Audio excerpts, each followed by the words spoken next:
I lived and went to college in the same city where I grew up, and all my friends lived nearby. My father owned and operated a local hardware and building supply store. He wanted me to get my degree and come back to help him, and then maybe take over the store when I was ready. He made me work in the store, and I spent many evenings and weekends there before high school and during college. I loved talking to the contractors who bought materials from us. When I made deliveries, I watched the builds and asked them questions. I can't say I hated working in my father's store, but it wasn't my favorite thing. The best part of the job was the deliveries, especially when I did them alone. I really didn't want to take over the store. When I wasn't working in the store, like many other boys in town, I mowed lawns for pocket money. One day, I was working for a widow and watched as she tried to fix the outbuilding in her yard. She had a lot of problems, partly because she didn't have the right tools, partly because she wasn't strong enough for hard work, and partly because she just didn't know how to act. Finally, when I finished my work, I offered to help. I don't know where I got the courage to insist that she hire me, but I did. I told her that it was obvious I could help, pointing out the mistakes she was making and saying that she simply wasn't strong or tall enough for the job. I offered to do it for $50 if she bought the materials. I told her that if she didn't like my work, she didn't have to pay me. Finally, she agreed, and I did the job to her satisfaction. She paid me, but she did something more valuable for me than just giving me money. She also told her other single friends about my work and how well I did both renovating and mowing her lawn. I started getting calls from other women who wanted me to fix something for them. I always tried to do the job right. If I didn't know something, I asked one of my contractor friends. I've always charged less than a real licensed contractor. After I worked for several older women, calls started coming in from men. By the time I went to college, I had already started a small repair business and had acquired many of the licenses I needed to operate it. I also still had my lawn care business, which sometimes meant I had to hire friends to help me cope with the workload, especially in the summer. I was able to make enough money to pay for college, buy a new truck, and pay for dates. I also enjoyed my youth, although I must admit that I worked long hours and my dates always started later than most guys. After finishing school, I got tired of living with my parents, so I rented an apartment. I lived in an apartment my first year of college, but I didn't like it and started looking for a house to rent when my lease was up. One of my high school friends just got divorced from my best friend, Jake. She caught him cheating with one of our classmates and filed for divorce. Chloe worked as a real estate agent and was struggling to make ends meet. We were chatting one evening about her failed marriage at our favorite place where we both lived in apartments, and neither of us liked it. I told her I was thinking about renting a house. I asked if she had any inexpensive options for me. She asked how much I could pay. When I told her, she looked shocked and said, "Max, with a 30-year mortgage, you could get a pretty decent house with that loan. Why don't you buy instead of renting? That way, you'll be building equity instead of throwing money away on rent." I said I'd never thought about it and that I didn't have much for a down payment. "Well, let me check a few things and I'll get back to you," she said. When I left the bar, I'd forgotten about our conversation by the end of the evening, but she clearly hadn't. The following Monday evening, Chloe called and asked to meet her again at the bar. When I walked in, she was full of energy and started talking as soon as I sat down. She said, "Max, I found a few places that I think you can afford, but most of them are not in very good areas. I found one place for sale that you'll like. Remember Harris's old house on the edge of town?" I nodded, and she continued. "Well, when they got older, they built a new 3. They converted the car garage into an apartment for their mother. I think they plan to use it for care if needed. The new garage was just a few feet from the house. Do you remember the house burned down 2 years ago?" I nodded again, and she said they decided not to rebuild it and moved to a retirement home here in town. The garage was barely damaged.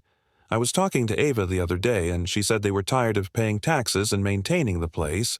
They want to sell it. I took it for sale. There are 20 acres, and they are asking for $110,000. There's a bit of work to be done on the garage and the apartment, but it'd be a great fit for you. The best part is that all the utilities are already there. There are new houses being built in this area, so I think a contractor will buy it and subdivide it soon. It's not on the multiple listing service yet, so it's only been shown a couple of times. They only need about $2,000, and the first payment is $20,000 max. The monthly payment on a 20-year loan will be about half of what you're paying in rent now. So if you can make the down payment, I think it'll be a good deal for you. The bank required my father to be the guarantor for the loan, but everything went well, and I took possession of the property at the end of April. I made the necessary renovations and moved into the apartment at the beginning of June. The next few months kept me busy with my summer lawn care business and small construction projects. At this point, I had 10 employees, most of them seasonal.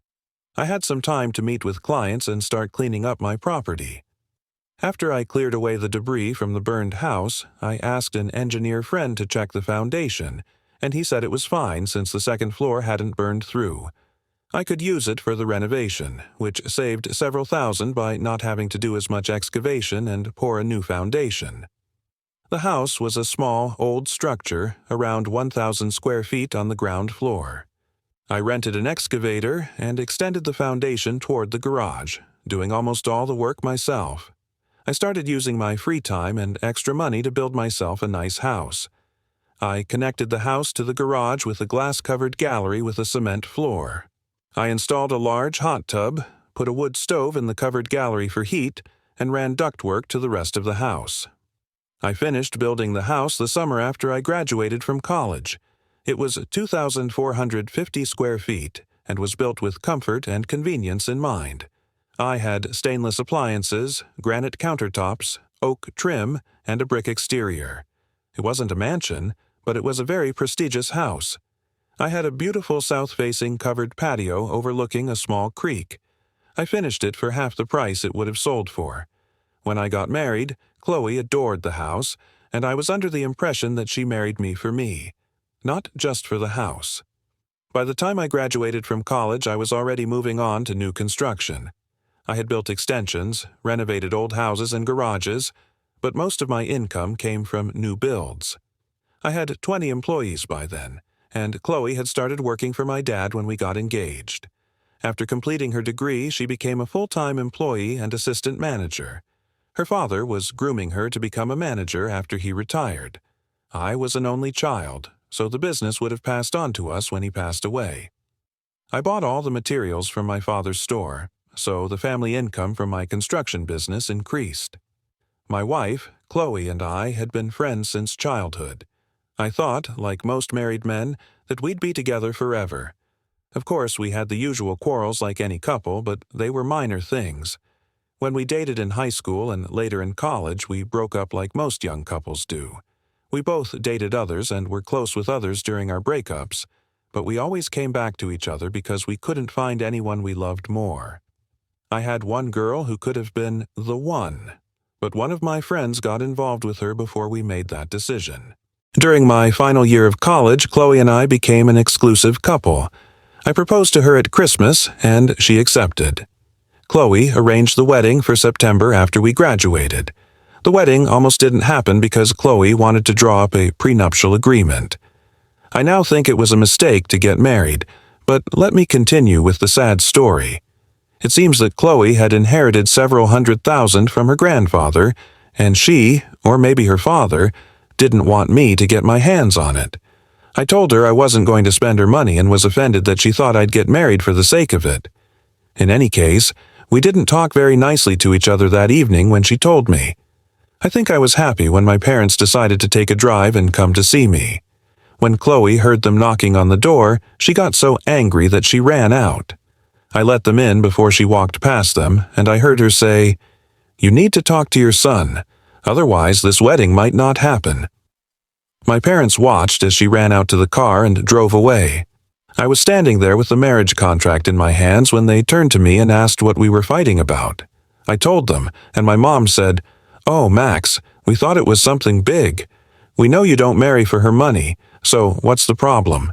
Sign the contract and marry the girl if you love her." My dad sat with a frown on his face and asked if he could see the contract. He looked it over carefully and said everything seemed in order. except that the contract didn't take into account property owned before marriage or potential inheritance from us. It was done for her son. Why don't we show this to a lawyer and ask him to make suggestions? I took the contract, and Dad was right. The contract only mentioned her money and inheritance. I started to get angry again. I agreed with him, and he said he'd make an appointment with a business lawyer. I use him for my legal matters, so I guess he was my lawyer too. I made an appointment for the following Tuesday, and the lawyer agreed with Dad. He scanned the contract into the computer and made the changes we discussed. When he was done, the agreement included my property and business as well as any possible inheritance, just like it did for Chloe. I went to her house in the evening when the lawyer finished making the changes. I'd already signed it. When Chloe and her father read the new contract, they were both angry. Her father looked at me and said, "Why the hell did you do that? We need to change the contract. I thought you loved my daughter, and now you're saying she wants to take your house and business. You know that when you get married, this will become her home too. If you get divorced, don't you think she deserves a place to live?" I got angry and replied, "Yes, sir, she deserves a place to live." But it seemed fair that if her property and possible inheritance are protected in the event of a divorce, the same should apply to me. As you'll see, everything accumulated during the marriage is divided equally if the marriage ends. Due to infidelity, in this case, everyone leaves with what they came into the marriage or inherited, while the innocent party gets 75% of the total assets accumulated after the marriage.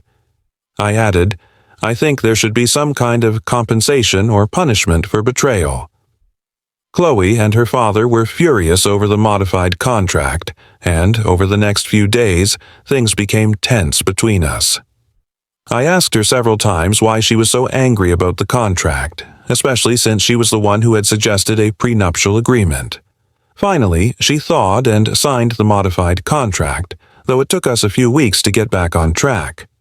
Eventually, we forgave each other for the grievances caused by the contract. We married as planned, and for the next 2.5 years, we didn't look back or regret it. Our first couple of years of marriage went smoothly. I was busy expanding my business, and Chloe managed the store's bookkeeping alongside her father. Life was good, though we often worked late, barely seeing each other during the weekdays. Over time, though, Chloe began working longer hours at the store, and I noticed she seemed increasingly distant. She had a natural charm and knew how to connect with customers, but sometimes I felt uneasy about her interactions, especially with some of the men. She insisted it was just good customer service, a way to keep clients happy, and maybe I was just being paranoid. But I couldn't shake the feeling.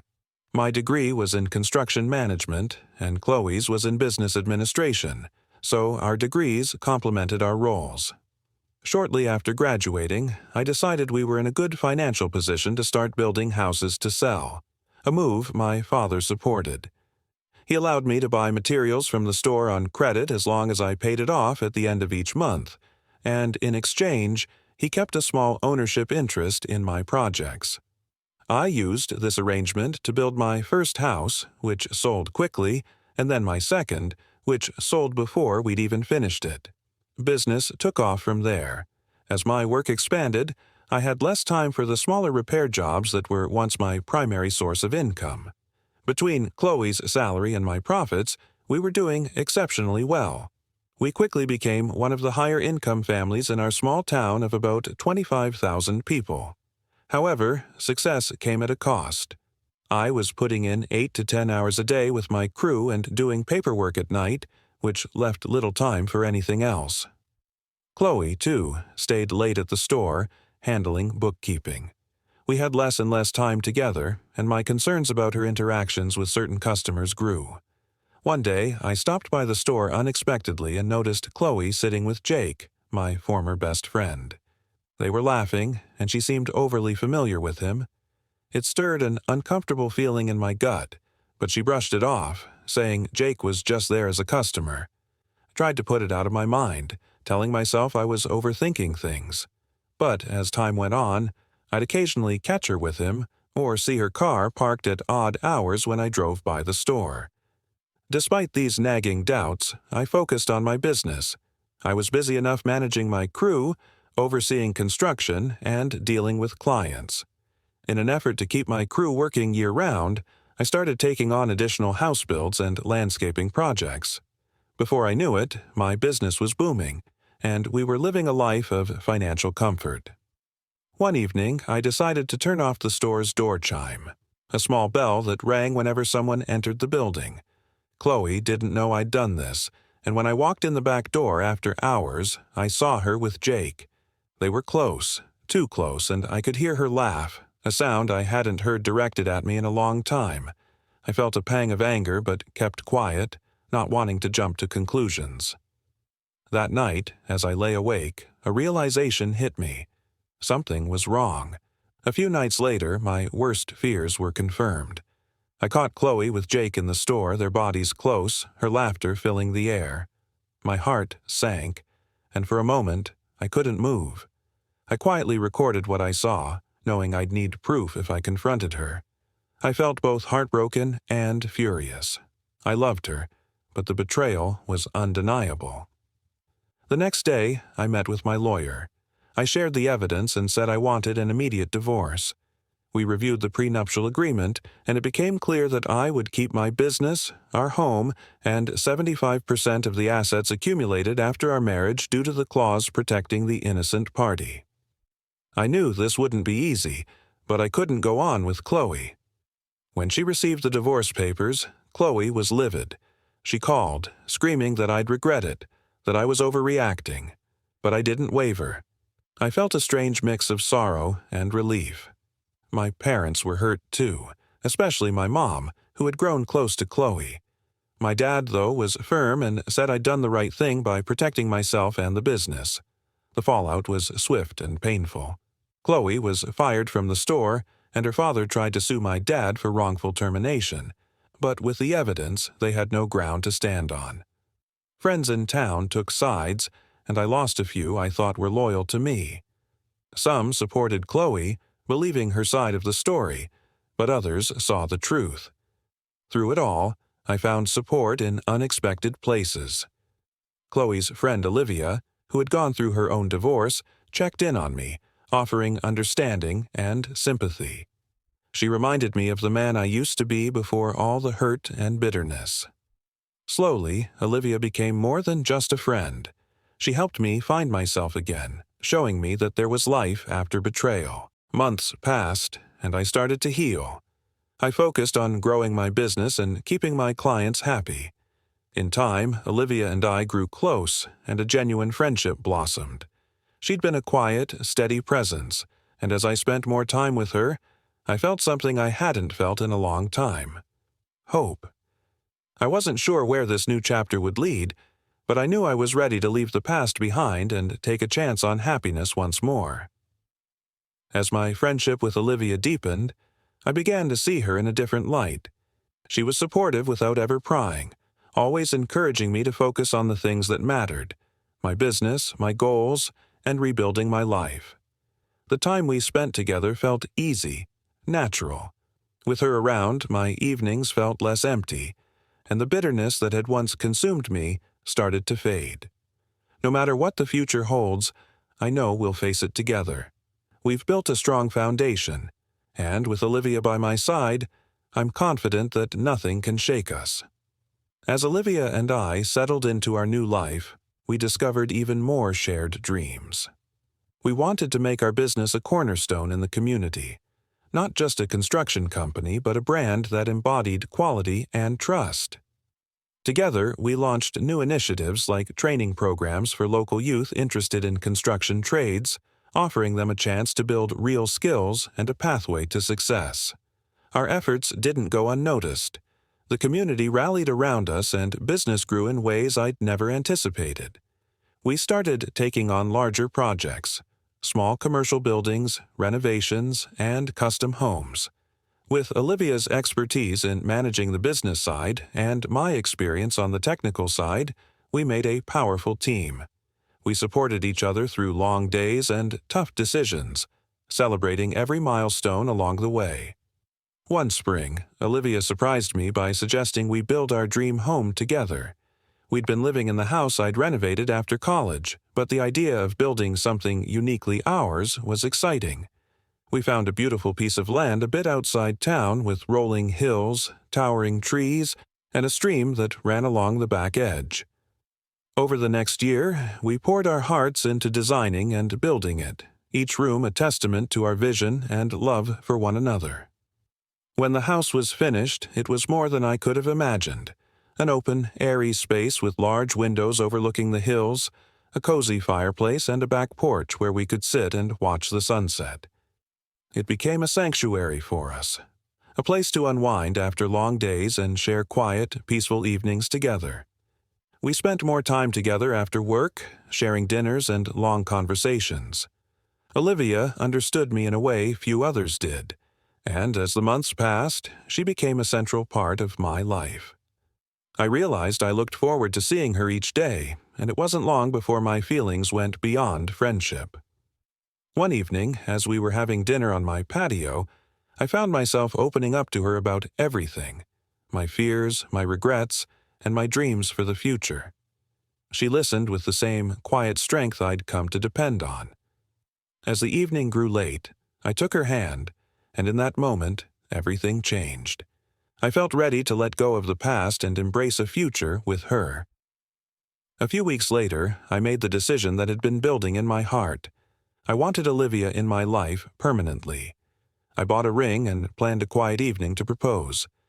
Under a clear, starry sky with soft music playing in the background, I asked her to marry me.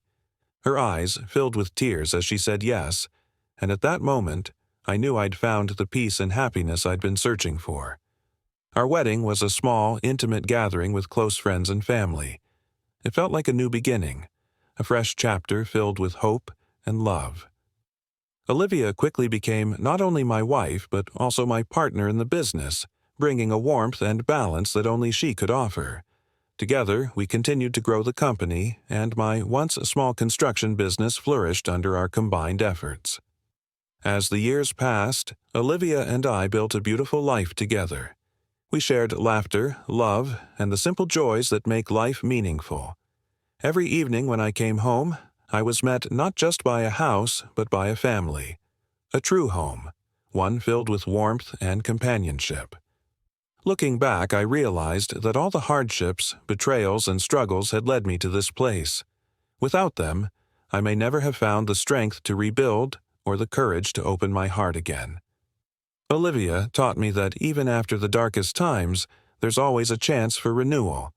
She showed me that happiness can be found in the most unexpected places, and for that, I'll always be grateful.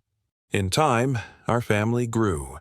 Olivia and I were blessed with 2 children who brought more joy and purpose to our lives. They grew up around the business, sometimes tagging along with me to job sites or spending afternoons in the office with Olivia. As they got older, they watched us work hard and saw firsthand the value of dedication and integrity. They were our motivation to keep building, not just a business but a legacy we hoped they'd be proud of. Life wasn't without its challenges. There were tough financial times, stressful projects, and the occasional strain of balancing work and family. But every hurdle only made our relationship stronger. Olivia's calm strength and unwavering faith in us always kept me grounded, reminding me of how far we'd come and the bright future we were creating together. As our children grew into young adults, Olivia and I talked about what would come next. We'd built a solid business and a beautiful life, but we both felt a desire to give back more to the community that had supported us. We started a scholarship fund for local students pursuing trade skills, wanting to give others the same opportunity we'd had. We also became mentors to younger entrepreneurs, sharing the lessons we'd learned along the way. On our 20th wedding anniversary, I took Olivia back to the spot where I'd first proposed. We sat under the stars, reminiscing about our journey, the ups and downs, the love that had grown stronger with each passing year. Holding her hand, I realized that every challenge, every setback, had brought us closer, making our bond unbreakable. Looking out at the life we'd built together, I knew that no matter what the future held, we'd face it side by side. We'd become more than just partners in business and life. We were a team, a family, and a love that had withstood the test of time. And with Olivia by my side, I knew we could weather any storm and continue building a future filled with love, hope, and endless possibilities. As our children began to find their own paths in life, Olivia and I embraced the bittersweet pride of watching them grow up. They each chose different careers. Our son, Liam, followed a creative path in design, while our daughter, Grace, showed a natural talent for business and was eager to make her mark. Though neither pursued construction, they often spoke about the values we'd instilled in them: dedication, integrity, and resilience. It filled us with a deep sense of accomplishment to know we'd given them a foundation they could carry into any endeavor. In our later years, Olivia and I took more time to enjoy life beyond work. We traveled together, exploring new places and rediscovering each other in ways we hadn't since our early years of marriage. With the business running smoothly and a trusted team managing daily operations, we had the freedom to step back, trusting the legacy we'd built would continue. One summer evening, after returning from a memorable trip through the national parks, Olivia proposed an idea that surprised me. She suggested creating a retreat on our land, a place where people could escape the rush of their daily lives and reconnect with nature and themselves. We envisioned rustic cabins, cozy fire pits, and quiet trails winding through the woods. It would be our way of sharing the peace and tranquility we'd found in our own lives. With excitement, we set to work. I took on the design and construction, while Olivia managed the business details, just as we'd always done. Over the next year, we transformed a part of our property into a beautiful, serene retreat. Each cabin was uniquely designed to blend seamlessly with the landscape, offering guests a perfect balance of comfort and simplicity. As we saw the first guests arrive and watched them experience the beauty of the space, we felt an immense pride and satisfaction. The retreat quickly became a cherished project for us. We held workshops there, inviting artists, musicians, and writers to share their talents with our guests. We met people from all walks of life, each bringing their stories and experiences, enriching our own lives in ways we hadn't anticipated. In time, Liam and Grace began to show interest in the retreat, bringing their unique skills to expand its offerings. Liam designed a nature-inspired meditation garden, while Grace used her business acumen to streamline operations and develop new programs for guests. The retreat became a true family endeavor, a place where each of us left a personal mark. It felt like the culmination of everything Olivia and I had worked toward, a lasting legacy built on our shared values, now growing into something even greater with the help of our children. On our 30th wedding anniversary, we gathered at the retreat with close friends and family. As the sun set, casting a warm glow over the land, Olivia and I reflected on the incredible journey we'd shared. We had weathered storms, celebrated victories, and supported each other through every stage of life. Holding her hand, I realized that this life we'd built together was more than I ever could have dreamed. As the evening wore on, I gave a toast, looking around at the people who had been part of our journey. I spoke of the challenges we'd faced, the love we'd built, and the dreams we'd achieved together. But most of all, I thanked Olivia for being my partner through it all, for her strength, kindness, and unwavering belief in us. Olivia smiled, her eyes filled with the same warmth and love that had always been there. Surrounded by our children, our friends, and our legacy, I knew that our life together had been one of purpose, love, and deep fulfillment. And as we sat under the stars that night, I realized that no matter what lay ahead, we'd face it with the same unbreakable bond that had brought us this far. In that moment, I understood that the greatest accomplishment of my life wasn't the business or the success we'd achieved. It was the love and family we'd built.